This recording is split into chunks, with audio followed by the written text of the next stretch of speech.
gun-related legislation in decades. Somebody get asked about that, and what's in there isn't as important as what's not in there, because it doesn't ban assault weapons, and it doesn't have universal background checks, but it takes a step. It tells me that the American people are pushing my colleagues to do the right thing there. We passed the largest infrastructure bill in our nation's history. It's going to be a very important bill. We'll get into that for Chicago. And we just passed a measure that will reduce emissions by 40% by 2030 to deal with climate change. It also will cap out-of-pocket expenses, $2,000 for people for prescription drugs, people on Medicare. That's something we've been fighting for years. It's going to allow us to negotiate for the first time on prescription drug prices for the first time. Really going to change things. So look, I'm an appropriator. I'm on the House Permanent Select Committee on Intelligence. The world is a dangerous place. It is going to remain that way, but we're making progress. There's a lot of work to do, and we're going to talk about all of those things. But at this point, let me take your question. Well, the first one is the biggie. What is the congressional plan to change Social Security and Medicare? Our membership is very concerned about that. Sure. I mentioned something that was related to that we just passed on prescription drugs related to those on Medicare and the cap. But there is something else. It's called Social Security 2100. It's called a sacred trust. It would increase benefits across the board, improve how cost of living adjustments are calculated to ensure that the benefits accurately reflect senior costs and set minimum benefits to a livable level. It's different across the country. And when we set some of these things, we set them at a different time. And as you know all too well, coming out of COVID, we ran into an extraordinary inflationary pressures. So that's why these are going to be so important. A lot of those had to do with pent-up demand, labor force issues, supply chain issues that are across the world, particularly energy costs. And again, that bill helps address those energy costs pretty dramatically right off the bat, starting right now. This plan would also extend the solvency of the Social Security Trust Fund, closing over 50% of the current 75-year shortfall. The trust fund is currently set to be depleted in 2035. So it does what we should have done some time ago. So these are efforts that we're going to have to make. I will tell you, this is pretty much a Democratic bill, supported pretty much only by Democrats at this point. So when you get it out there and get our friends on this, I will tell you, I have a concern that Republican Senator Rick Scott, they have a bill out there that would make every law expire after 5 years. That would include Social Security and Medicare. That would mean that unless Congress explicitly votes to reauthorize it every 5 years, it would disappear. So bad things happen when you have to reauthorize. Good things are you modify it to make it work for a modern time. Bad things are people can add things you don't want and take out things that you do want. If you've earned anything, it's assurance and understanding that these will be here. There's one method that we have that will guarantee that and buy us another 50 years, another that will put us at some extraordinarily great risk. So it is near and dear to us. I'll tell you, bottom line, you don't vote any way you want. It's not a political meeting, but there are ramifications for not being involved, and there's ramifications. Most policy issues have political solutions. Is the COLA rate actually guaranteed? Well, cost of living adjustments or COLAs are automatic in Social Security, but they're not currently set in the manner in which they should to adjust for particular types of cost of living that people, particularly seniors, have on fixed incomes. That's another reason that we have this Social Security 2100 bill in place. They're based on the rate of inflation, and they're automatically applied in January. They're designed to ensure that Social Security benefits keep pace with inflation so that you don't see them withered away. But you've often seen things counteract that take it away and more. And that's your cost involved with these things. Again, that's why this recent bill that passed matters so much when it relates to prescription drugs. We get it, that it's not just Social Security and Medicare and Medicaid. It's a lot of different things that affect your life. We're trying to adjust for all those things at the same time. Where do you stand on the assault weapon ban, background checks, straw purchases? I live 2 blocks away. I hear the gunfire that you hear. Someone was robbed in broad daylight in Lakeview yesterday. A person was killed in an alley across the street from us. We all live with these fears. And again, we did pass legislation, but there's so much more to do.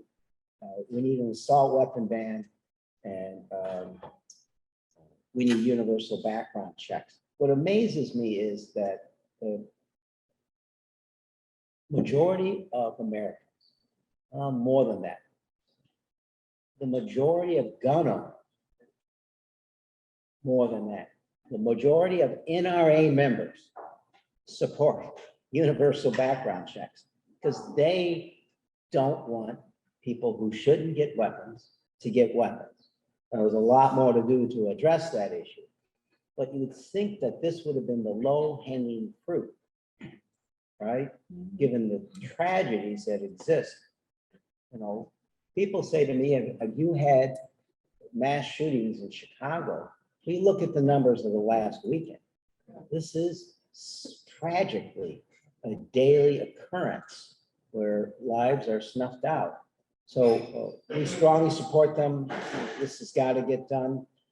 I have some hope now that we'll do something. When Sandy Hook took place, and I saw the President and the First Lady Obama crying on TV because there were kindergarten kids killed, I thought, now we're going to do it. And then after the next and the next one. In fact, when there was a mass shooting with an assault weapon in Florida at a club, I decided to go see what this was about. So my staff and I went to a gun show in Indiana. See how people feel. And I thought it was the weekend after all these people were killed.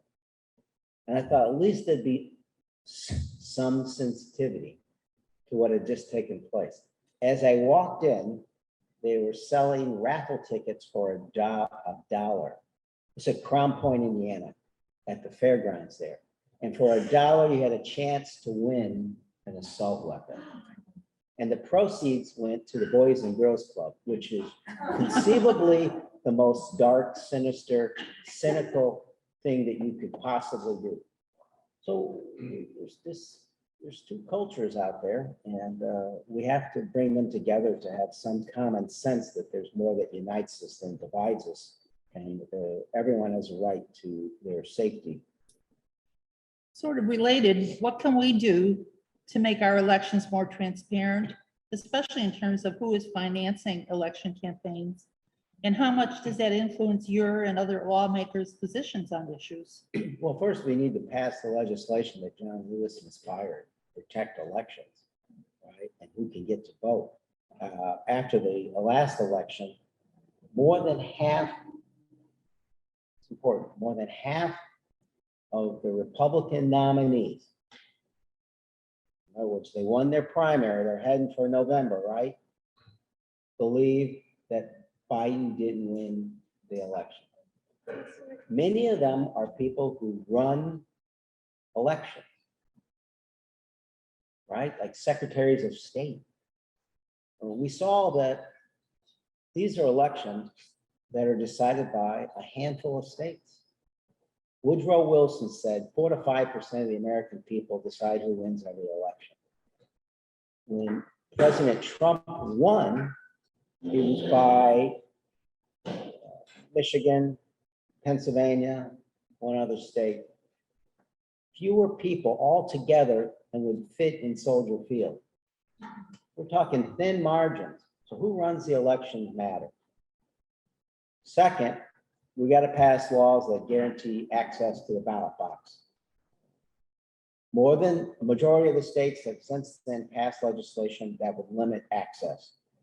Got to turn that around with federal legislation, and I guess federal justices. In addition, I chair an appropriations committee. So it's my committee, I fund it, that deal with election security grants. I have taken that number and dramatically increased it every year that I'm chairman. This is money that states can use to protect elections, election equipment from cyber attacks and so forth. The concerns you had about what Russia did do in the 2016 election, attempted to do in 18, 20, and again in 22. So there's that. Obviously, we've had legislation pass the House to deal with transparency, dark money. So the idea is to make it as apparent as possible who is making those donations. Now, at that point in time, you can make your decisions on whether those are good ideas or bad, but you ought to know. So transparency and pushing back on the dark money, those PACs that can operate. We got to reverse the Supreme Court decision that addressed this by legislation as well. Again, a lot of this isn't going to happen unless elections go the way we would hope they would go. Switching topics, when will the Postal Service improve their service, and when will President Biden plan to do with Louis DeJoy? Yeah, here's the thing. The Postmaster General is not put in place by Congress or the president. There's a postal board, right? And the president appoints representatives to that board, and they pick the postmaster. So there isn't enough on that board to make a change. It was my mind, the postmaster's goal to tank the post office before the 2020 election, because they knew the other party was frankly going to vote by mail so much. So they have done a number of things to hurt this. I'll list it. There were some, we did pass legislation, the Postal Service Reform Act. It did some things that will help long-term. It ended the pre-funded mandate for retiree health benefits, which is something the post office wanted. It integrated postal retirees into Medicare, created a public real-time Postal Service performance dashboard. So we're going to be able to see how this is really doing, how poorly or how well the post office is doing, and enabled non-postal services and partnerships with state and local governments.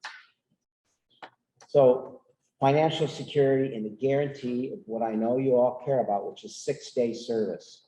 That's going to continue. I've been going to these meetings since 1982.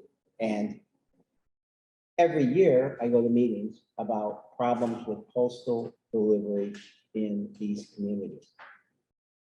Some of it is just the game whack-a-mole, where an issue pops up and we have to address it with how the service is done. Is there a problem with shifting a carrier? Most people who have a carrier on a routine basis, they do well. It's when we have temporary carriers or substitutes. Sometimes we've had many days where we don't have all the routes covered. That has to change. we had a hearing on this with Senator Durbin, Tammy Duckworth, and my colleagues downtown, in which we addressed all those nuances. So I'll tell you, this is a slogging, until we get those national efficiencies improved, a slogging issue where we work on this on a day-to-day basis. You've got our contact sheets. Erica Reardon, she's gonna raise her hand. Erica loves it when you call the office and talk about postal issues. No, we have staff dedicated to this. We want to hear where there's a problem. When COVID hit, the number of mail pieces, like, flat piece mail went down dramatically. The number of parcels went up dramatically. USPS does more than FedEx. USPS does more parcels than UPS, and they weren't ready for it. And it really slowed everything down. The mail sorting machines were shut down. I mean, they did everything they possibly could to handle this in an inappropriate way. All I can tell you is, because we don't have unlimited time today, we're slogging through those nuances and details. This isn't a magic buckshot, bullet, it's magic buckshot. There's a lot of different things that are going to be involved with improving it. But in the meantime, we need to hear good news and bad news. If you're not getting your service, we get why it matters. We know that checks come in the mail, medicine comes in the mail, correspondence from loved one comes in the mail, all really important. So let us know if there's any issues that we can help you. I would also like to introduce Max. Get your name right. Slodowski. Our newest staffer. And he is in charge of senior matters. Yes, So if you have something senior related, he's the man to see. he's the new Lily. Now, Ellie, we also have from Washington, DC here to help, Josie. Yay. Hi. Put the Welcome. camera on the people that you're talking about. You want to come to the front so they could see who you are? The picture is picked up by this owl, so if you come close over here, now introduce you again You quickly. can, we share an office with Alderman Tunney. So that's how to reach us. One-stop shopping. Okay, young man waving his hand, that's Max. Don't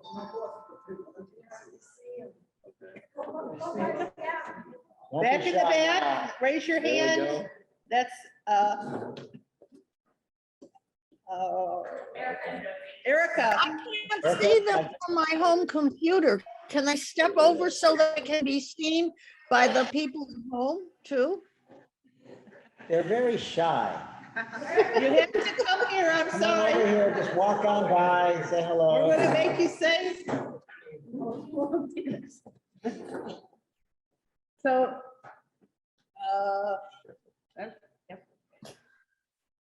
can you see them now, Sue? We want to make them stay up there the Okay, whole. I see them. I see 3 of them. Yes. Yes, There we okay, good. All right. Thank you. You're released now. Okay, well, we know that you're on the Transportation Committee, right? I am. What can the federal government do to help with the CTA driver shortage? Like even today coming here, I had to wait, 2 buses didn't show up. Right. So I am the vice chair of the Appropriations Committee that funds transportation, housing, and urban development. So next year, the chairman, Mr. Price, is leaving Congress. So beginning in January, I will be the highest ranking Democrat on the committee that funds transportation, housing, and urban development. This will be a lot more fun to talk about. Now, I want you to appreciate something. If we're in the majority, I'm going to be the chairman. I will write that bill, so I won't have anybody else to blame, maybe the Senate. So on transportation, there is a tremendous shortage of drivers. transit agencies across the country are facing this issue. But something else that's important to you as well when it comes to drivers that affects your bottom line, truck drivers.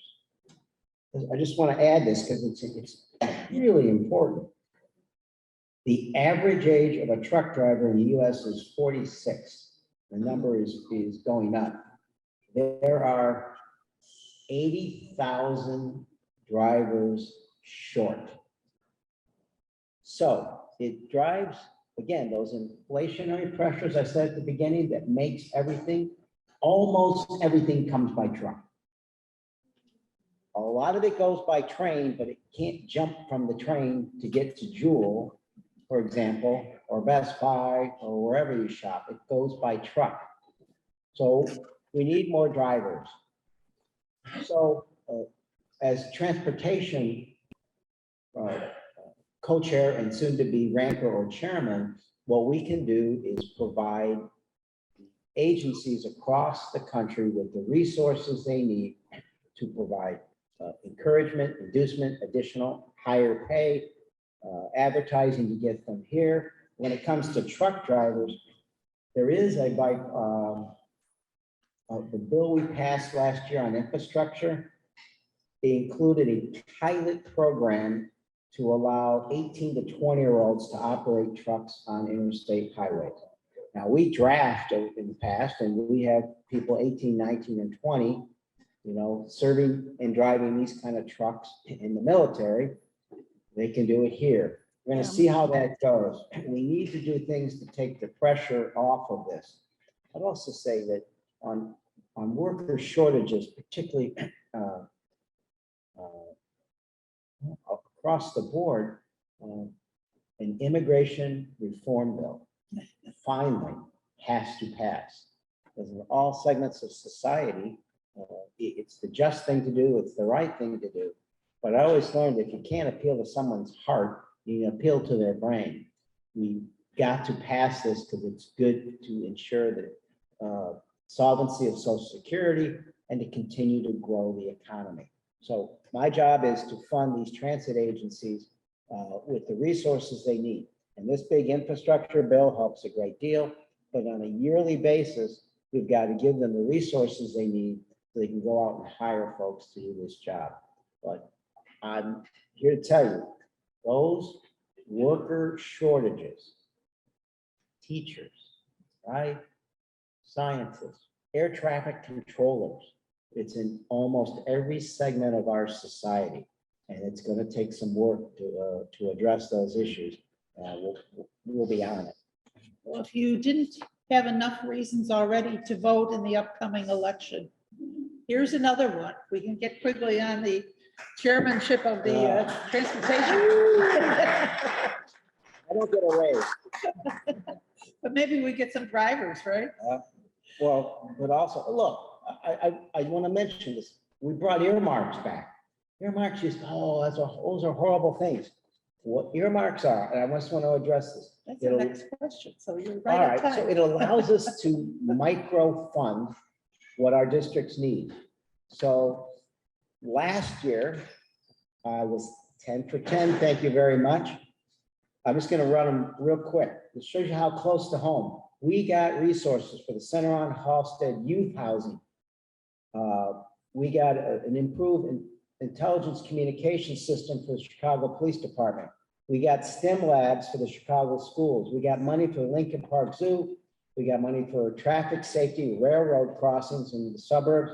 We got a dental clinic for people who can't afford otherwise at Masonic. We got money to make the pedestrian and bike paths in Lincoln Park ADA compliant. We got money, we got a bus for the night ministry. We got stormwater improvements. And this year, we got money for the AIDS Foundation, the Black Ensemble Theater, the Carol Robertson Center, the banking improvements along the Chicago River at California Park, Lincoln Park Conservatory. We've been there, beautiful cultural strength of Chicago. It was built around 1894.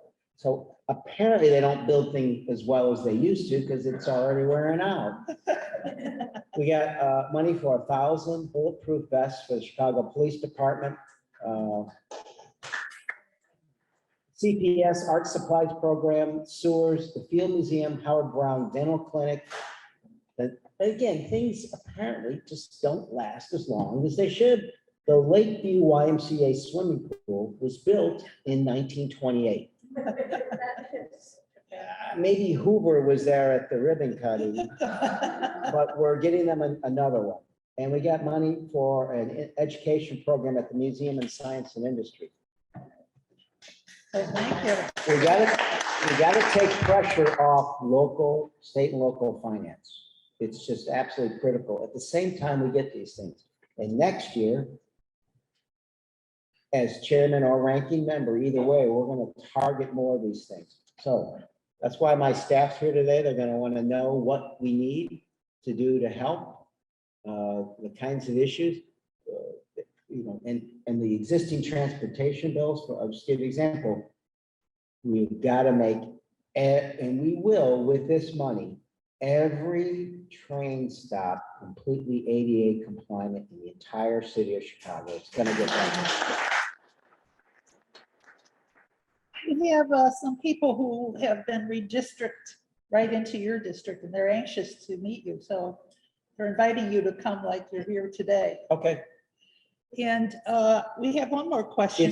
We're gonna send out a mailer or two to everybody who's gonna be new to the district.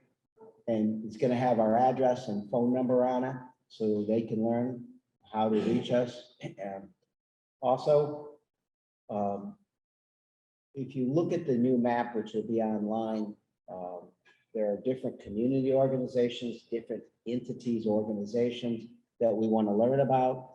Even when I'm in DC, my crack staff goes out there to go to these entities, to meet them and learn what we can do to help.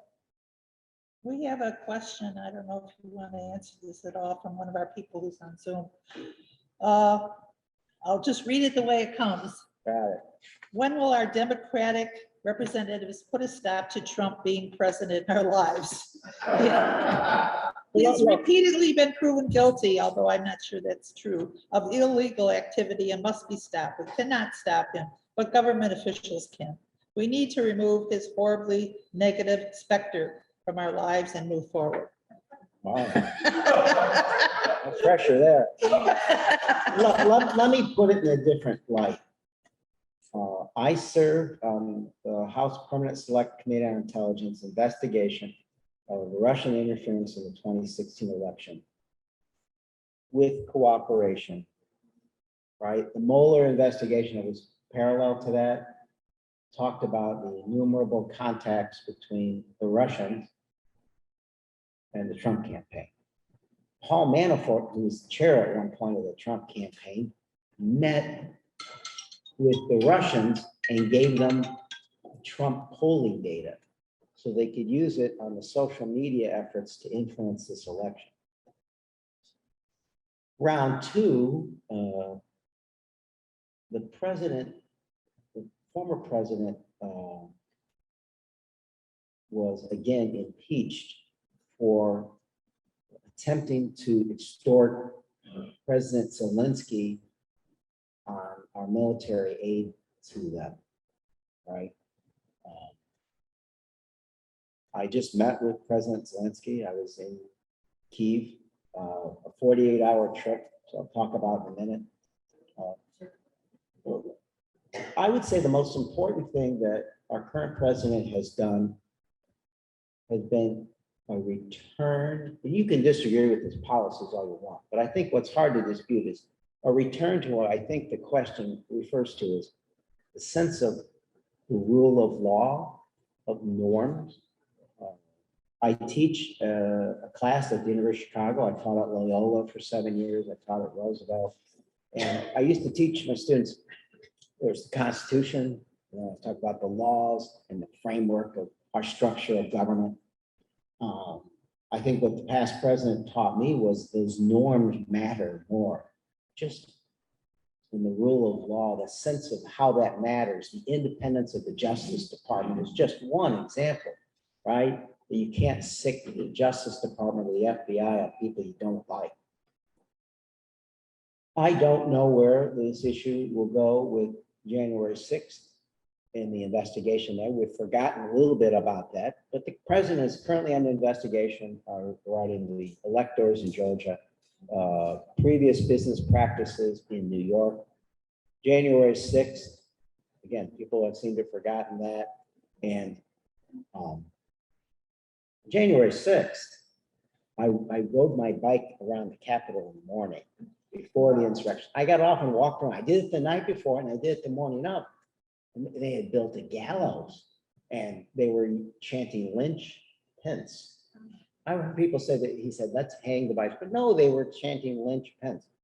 And then I went inside and I turned on the TV and the president was addressing the crowd. And so people wonder how you took it that day. I said to my staff, the president just sicked 20,000 people out. And here they came. And people died.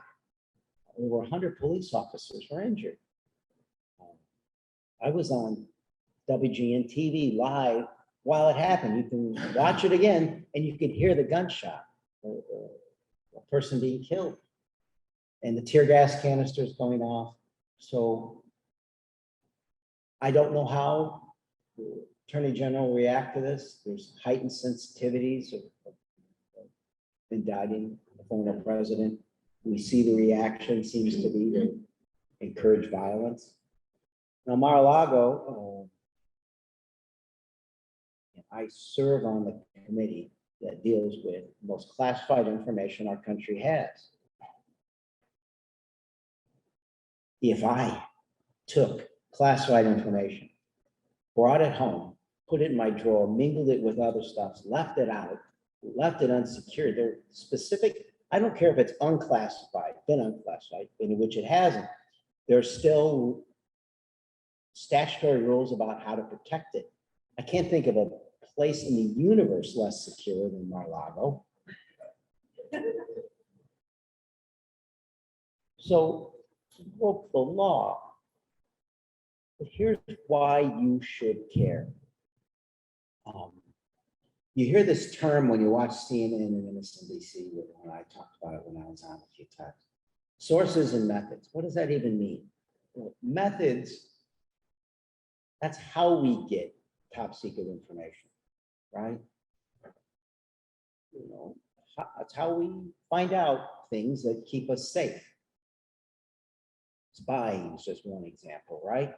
But if you have information that gets out there, the bad folks can figure out by reverse engineering, well, the only way they could find out is this way, the method in which we got that. So if we lose that method, the bad folks find out, we can no longer use that method to keep us safe. Does that make sense? We're less safe if the bad people know how we found out stuff that's dangerous to us. Sources. Someone said to me after I had been on Litz's show last time, what are sources? How do we know they're really important to us? I'll take a moment and explain just one example. There was a Russian, it seems obscure, but just to, I mean, you're all in my ballpark of age, you remember most of this. There was a Russian colonel who was not going to get promoted anymore. His name was Penkovsky. So he was very unhappy and he met with the British intelligence service and the US intelligence service and started telling them everything about Russian military capabilities, everything about all our weaponry and so forth. Then came the Berlin crisis, and then came the Cuban Missile Crisis. It is generally acknowledged that the information he imparted to us kept us from going to war with Russia, with the Soviet Union. There's a great book on it called The Spy Who Saved the World. And he was caught by the Soviets and executed during the Cuban Missile Crisis. I tell you,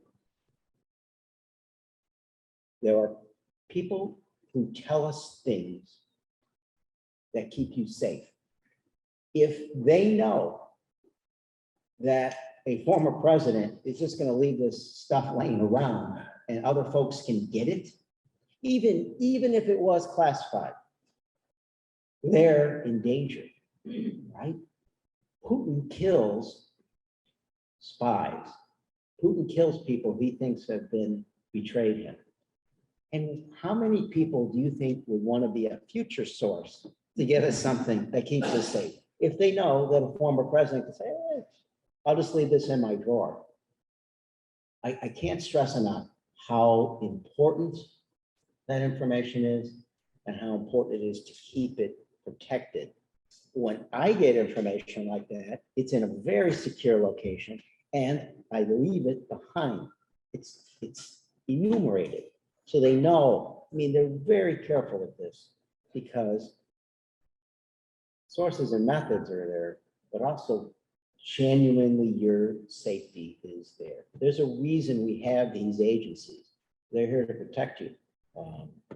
So it's scary stuff. I'm concerned that this president has not been held accountable ever for his crimes.